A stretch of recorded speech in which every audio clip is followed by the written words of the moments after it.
Three of us down here used to work at the Clinton Humane Society.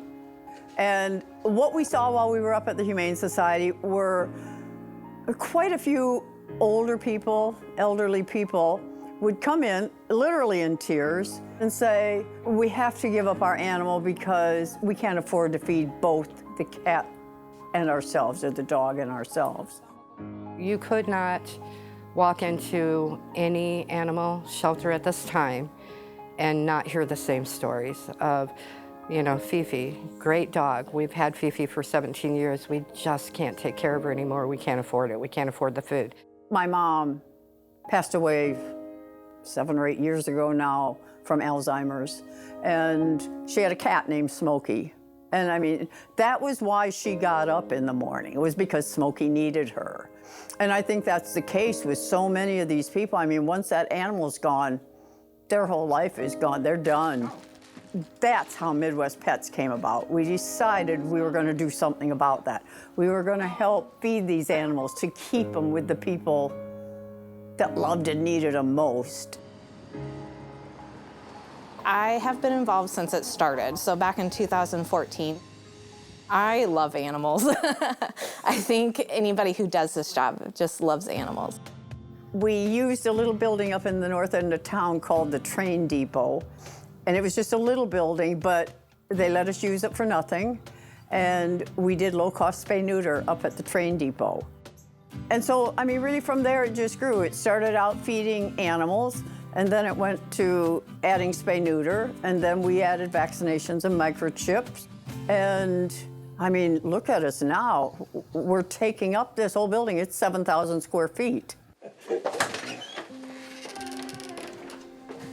This is the warehouse.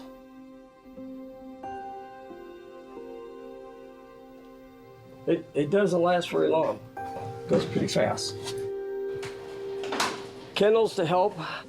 These are 2 big traps that we use when we get called to try to catch dogs that are loose, left, or dumped off.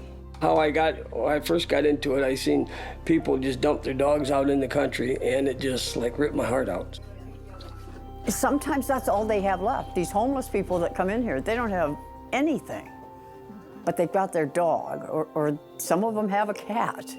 And it would break my heart to see I start crying for this stuff. It breaks my heart to think they'd have to give it up.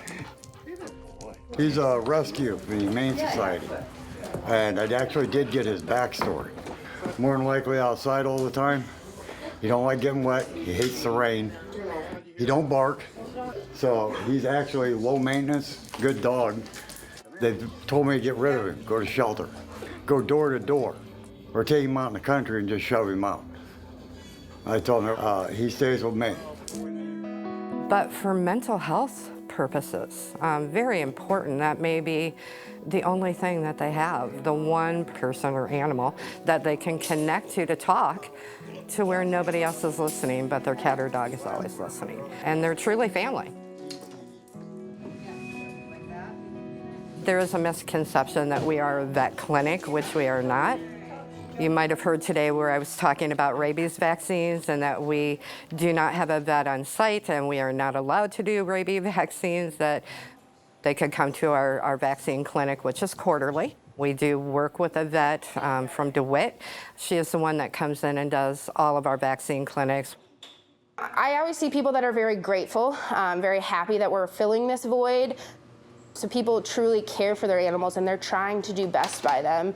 And if this is the most affordable way for them to do it, I'm glad I can help. Kim and Sandy are very persistent. They would go out to the community and they would just be like, we need this. The community needs this. And the community agreed. Oh, thank you. Thank you so much for the donation. Are we financially secure? I don't know that any nonprofit is. But we're funded only by donations. So it does take a community to get to where we are today. You know, so it's fundraising. It's getting out into the community and taking Lindsay, taking them out into the community, talking about responsible pet ownership.